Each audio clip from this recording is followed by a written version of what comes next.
സ്ത്രീധനം വാങ്ങിക്കരുത്, പകരം മഹറാണ് കൊടുക്കേണ്ടത് എന്ന് പറഞ്ഞു. സ്ത്രീധനം വാങ്ങിക്കരുത്. എത്ര നൂറ്റാണ്ടുകൾക്ക് ശേഷമാണ് സ്ത്രീധന നിരോധന നിയമങ്ങളെല്ലാം ലോകത്ത് പല രാജ്യങ്ങളിലും ഉണ്ടായത്. സ്ത്രീധനം വാങ്ങിച്ചു പോകരുത്, സ്ത്രീയാണ് ധനം, മഹർ കൊടുക്കണം, അങ്ങോട്ട് കൊടുക്കണം എന്ന് പറഞ്ഞു. എന്നെ അത്ഭുതപ്പെടുത്തിയത് ഏറ്റവും വലിയ സുവർണകാലം പ്രവാചകന് ശേഷമുള്ളത് എന്ന് വിശേഷിപ്പിക്കപ്പെടുന്നത് ഖലീഫ ഉമറിന്റെ കാലമാണ്. ഖലീഫ ഉമറിന്റെ സദസ്സിൽ ഒരിക്കൽ ഈ മഹർ തുക കുറയ്ക്കാനുള്ള ഒരു തീരുമാനമെടുത്തു. അപ്പോൾ ആ രാജസദസ്സിൽ ഒരു വനിതയുണ്ടായിരുന്നു. അത് അത്ഭുതപ്പെടുത്തുന്ന കാര്യം. അന്നത്തെ രാജസദസ്സിൽ ഒരു വനിതയുണ്ടായിരുന്നു. ആ വനിത എഴുന്നേറ്റ് നിന്ന് അതിനെ സ്ത്രീ ചോദ്യം ചെയ്തു. മഹർ കുറയ്ക്കാൻ ഭരണാധികാരത്തിക്ക് അധികാരമില്ല, അത് പ്രവാചകൻ നിശ്ചയിച്ചിട്ടുള്ളതാണ് മഹർ, അത് കുറയ്ക്കാൻ പാടില്ല എന്ന് പറഞ്ഞു. പലരും ആ സ്ത്രീയെ വിമർശിച്ചു. അപ്പോൾ അതിന് മറുപടി പറഞ്ഞത് ഖലീഫ ഉമറാണ്. ഖലീഫ ഉമർ നീതിമാനായ ഭരണാധികാരിയായിരുന്നു, അല്ലേ?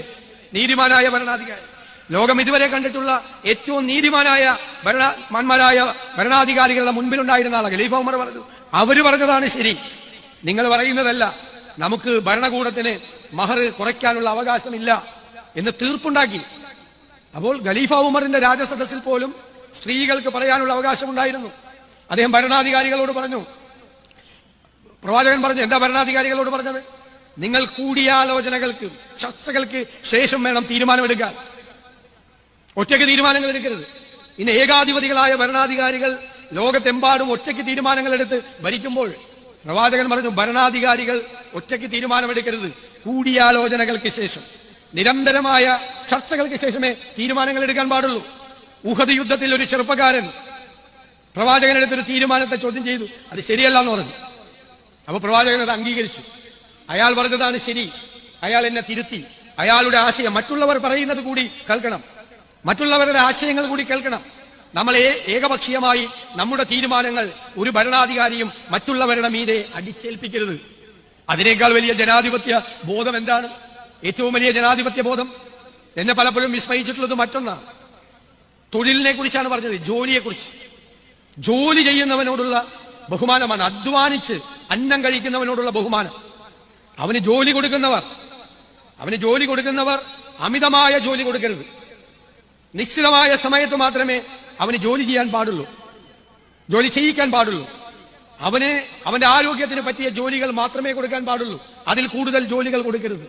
ഇനിയാണ് പറയുന്നത്, അവന്റെ വിയർപ്പാറുന്നതിന് മുമ്പ്, ജോലി ചെയ്യുന്നവന്റെ വിയർപ്പാറുന്നതിന് മുമ്പ് അവന്റെ പ്രതിഫലം കൊടുക്കണമെന്നാണ്. എത്ര നൂറ്റാണ്ടുകൾക്ക് ശേഷമാണ് ഓരോ രാജ്യങ്ങളിൽ ലേബർ ലോ ഉണ്ടായത്, തൊഴിൽ നിയമങ്ങൾ ഉണ്ടായത്? എത്ര നൂറ്റാണ്ടുകൾക്ക് ശേഷമാണ്. ഇതിനേക്കാൾ വലിയൊരു തൊഴിൽ നിയമം മാറേണ്ടോ? ഇതിനേക്കാൾ വലിയൊരു തൊഴിൽ നിയമം?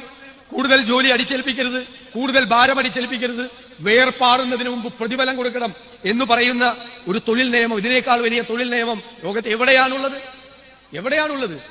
എല്ലാത്തിനെയും ചേർത്തു പിടിക്കുന്ന, എല്ലാവരെയും കാരുണ്യവും സ്നേഹവും എപ്പോഴും ഉയർത്തിപ്പിടിക്കുന്ന ആ ചിന്തകളാണ് വിശുദ്ധ ഗ്രന്ഥം ഒരു ജീവിതക്രമമായി ചിട്ടപ്പെടുത്തിയിട്ടുള്ളത്. അത് എപ്പോഴും എല്ലാവരുടെയും മനസ്സിൽ നിറഞ്ഞു നിൽക്കുന്ന, ജീവിതം എങ്ങനെയാകണം എന്ന് ദിശ ചൂണ്ടിക്കാട്ടി തരുന്ന ഒന്നാണ്. അതിൽ നിന്ന് വ്യത്യസ്തമായി ചരിക്കാൻ പാടില്ല, അത് തെറ്റാണ് എന്നാണ്. അനാഥരെ, അഭയമില്ലാത്തവരെ, അബലകളെ, വൃദ്ധരെ, വിധവകളെ, ഭിന്നശേഷിക്കാരെ, അവരെല്ലാം സംരക്ഷിക്കണമെന്നാണ്. അനാഥരെ സംരക്ഷിക്കുന്നവർ, സ്വർഗത്തിൽ അനാഥ സംരക്ഷകരും ഞാനും തമ്മിൽ 2 വിരലിന്റെ അകലം മാത്രമേ ഉണ്ടാവുള്ളൂ എന്ന് പറഞ്ഞു. അതായത് എന്റെ തൊട്ടടുത്തുണ്ടാവും. അനാഥരെ സംരക്ഷിക്കുന്ന നല്ല മനുഷ്യർ സ്വർഗത്തിൽ എന്റെ തൊട്ടടുത്തുണ്ടാവും, ഞാനും അവരും തമ്മിൽ 2 വിരലിന്റെ വ്യത്യാസം മാത്രമേ ഉള്ളൂ എന്ന് പറഞ്ഞാൽ നിങ്ങൾ എന്താണ് ജീവിതത്തിൽ ചെയ്യേണ്ടത് എന്നതിന്റെ കൃത്യമായ സൂചനകളാണ്. വിശപ്പുള്ളവന് ഭക്ഷണം കൊടുക്കണം, വീടില്ലാത്തവന് വീട് കൊടുക്കണം, സഹായം ആവശ്യമുള്ളവന് സഹായം കൊടുക്കണം. അതവന്റെ അവകാശമാണ്, നമ്മൾ കൊടുക്കുന്ന ഔദാര്യമല്ല എന്നാണ് പറയുന്നത്. ശാസ്ത്രീയമായ കാര്യങ്ങൾ പോലും മുൻകൂട്ടി പറഞ്ഞിട്ടുണ്ട്. ഈ ഭൂമി പരന്നതാണ് എന്ന് പരക്കെ വിശ്വസിച്ചിരുന്ന കാലത്ത് പോലും ഇത് സൂര്യന് ചുറ്റും ഒരു ഓർബിറ്റിൽ സഞ്ചരിക്കുന്ന ഗോളമാണ് എന്ന് പ്രവാചകൻ പറഞ്ഞിട്ടുണ്ട്. സയൻസ് ഒക്കെ പിന്നീടാണ് അത് പ്രൂവ് ചെയ്തത്, തെളിയിച്ചത്. സയൻസ് അല്ല, പിന്നീട് തെളിയിച്ച കാര്യങ്ങൾ നേരത്തെ മുൻകൂട്ടി പറഞ്ഞിട്ടുണ്ട്. അതുകൊണ്ടാണ് ഞാൻ പലപ്പോഴും പറയുന്നത് അത് കാലത്തിന്റെ മുമ്പേ നടന്ന കാര്യങ്ങളാണ്. എങ്ങനെയാണ്? മതത്തിനെ ദുരുപയോഗം ചെയ്യാൻ പാടില്ല. മക്കയിൽ നിന്നും മദീനയിലെത്തിയ പ്രവാചകൻ അവിടെ ഒരു ഭരണഘടന ഉണ്ടാക്കി. അവിടെ മുസ്ലിങ്ങൾ മാത്രമായിരുന്നില്ല, അവിടെ ജൂതന്മാരും ക്രൈസ്തവരും ഉണ്ടായിരുന്നു. അവിടെ ഇസ്ലാമിന് വേണ്ടി മാത്രമുള്ള ഒരു ഭരണഘടന അല്ല പ്രവാചകൻ ഉണ്ടാക്കിയത്. അവിടെ ജൂതന്മാർക്കും ഇസ്ലാമിനും ക്രൈസ്തവർക്കും സ്വന്തമായ വിശ്വാസമനുസരിച്ച് പ്രാർത്ഥിക്കാനുള്ള അവസരങ്ങൾ കൊടുക്കുന്ന, എല്ലാവരെയും നിലനിർത്തുന്ന ഒരു ഭരണഘടനയായിരുന്നു. അല്ലേ? 622 അല്ലേ ആ ഭരണഘടന ഉണ്ടാക്കിയത്? അതിനേക്കാൾ വലിയ മോഡലായിട്ടുള്ള കോൺസ്റ്റിറ്റ്യൂഷൻ എവിടെയാണുള്ളത്? ഒരു വ്യത്യസ്തങ്ങളായ സമുദായങ്ങൾ ജീവിക്കുന്ന ഒരു സമൂഹത്തിൽ എങ്ങനെ ജീവിക്കണം എല്ലാവരും അവരവരുടെ വിശ്വാസങ്ങൾ ഉയർത്തിപ്പിടിച്ച് ആ വിശ്വാസങ്ങളിൽ അവർ മുമ്പോട്ട് പോകട്ടെ. അവർക്ക് അതിനുള്ള സ്വാതന്ത്ര്യം ഉണ്ട് എന്നാണ് പറഞ്ഞത്. ഇന്നിപ്പോ ലോകത്ത് യുദ്ധം നടക്കുകയാണ്. ഗാസയിൽ കുഞ്ഞുങ്ങൾ കൊല ചെയ്യപ്പെടുകയാണ്. ഇവിടെ കുട്ടികൾ അവതരിപ്പിച്ചു പരിപാടി. കുഞ്ഞുങ്ങൾ കൊല ചെയ്യപ്പെടുകയാണ്. എന്താ പ്രവാചകൻ പറഞ്ഞത്? യുദ്ധത്തിന് നീതി ഉണ്ടാകണം, യുദ്ധത്തിന് നീതി ഉണ്ടാകണം, യുദ്ധനീതി ഉണ്ടാകണം. സ്ത്രീകളെ, കുഞ്ഞുങ്ങളെ, വൃദ്ധരായ ആളുകളെ, രോഗികളെ, പ്രാർത്ഥിച്ചുകൊണ്ടിരിക്കുന്നവരെ ഒരിക്കലും ആക്രമിക്കരുത് എന്നാണ് അദ്ദേഹം പറഞ്ഞത്. യുദ്ധനീതി, യുദ്ധനീതിയാണ്. ഇന്ന് യുദ്ധനീതിയില്ല. ഇന്ന് യുദ്ധത്തിൽ കുഞ്ഞുങ്ങളെയാണ് ടാർഗറ്റ്. ഗാസയിൽ മുഴുവൻ കൊല്ലുന്നത് കുഞ്ഞുങ്ങളെയാണ്. ഞാൻ ഇന്നലെ ഒരു മീറ്റിംഗിൽ പറഞ്ഞു, 1972 ഒരു വലിയ ഫോട്ടോഗ്രാഫർ, വലിയ പുലിത്സർ സമ്മാനമൊക്കെ നേടിയ ഒരു സുപ്രധാനമായ ചിത്രമെടുത്തു. അമേരിക്ക നാപ്പാം ബോംബ് വിതറിയപ്പോൾ ആ ബോംബ് അഗ്നിയാണ്. ആ അഗ്നിയിൽ നിന്ന് രക്ഷപ്പെടാൻ ഓടി ഒളിക്കുന്ന ഒരു പിഞ്ചു കുട്ടിയുടെ ചിത്രമുണ്ട്. നാപ്പാം ഗേൾ എന്നാണ് അറിയപ്പെട്ടിരുന്നത്. അതെല്ലാവരുടെയും മനസ്സിലുണ്ട്. ആ കുഞ്ഞ് ഓടുന്നത് ഒരു പെൺകുട്ടിയാണ്, കൊച്ചു പെൺകുട്ടി ഓടുന്നത് ഇല്ലേ? ഒരു ചിത്രമാണ് ലോകത്തിൽ വന്നത്, ഒരു ഫോട്ടോ. ആ ഫോട്ടോ ഒരുപാട് ആളുകളെ സ്വാധീനിച്ചു. യുദ്ധത്തിനെതിരായ പ്രക്ഷോഭങ്ങൾ ഉണ്ടാക്കി. വിയറ്റ്നാമിൽ യുദ്ധം നടത്തിയ അമേരിക്കയിൽ തന്നെ ജനങ്ങൾ തെരുവിലിറങ്ങി, യുദ്ധം അവസാനിപ്പിക്കൂ, ഈ കുഞ്ഞുങ്ങളെ വേട്ടയാടുന്ന യുദ്ധം അവസാനിപ്പിക്കൂ എന്ന് 53 കൊല്ലം മുമ്പ് പറഞ്ഞു, 1972. പക്ഷെ ഇപ്പൊ കുഞ്ഞുങ്ങളെ കൊല്ലുന്നത് നേരിട്ട് കാണാം.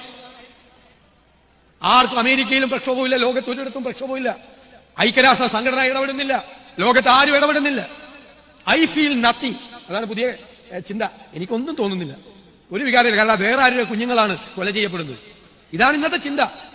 53 കൊല്ലം മുമ്പ് ഈ നാപ്പാം ഗേളിന്റെ ചിത്രം കണ്ടപ്പോൾ ലോകത്ത് മുഴുവൻ വലിയ പ്രക്ഷോഭങ്ങളും പ്രതിഷേധങ്ങളും ചെറുത്തുനിൽപ്പുകളും യുദ്ധത്തിനെതിരായ പ്രക്ഷോഭങ്ങളൊക്കെ ഉണ്ടായി.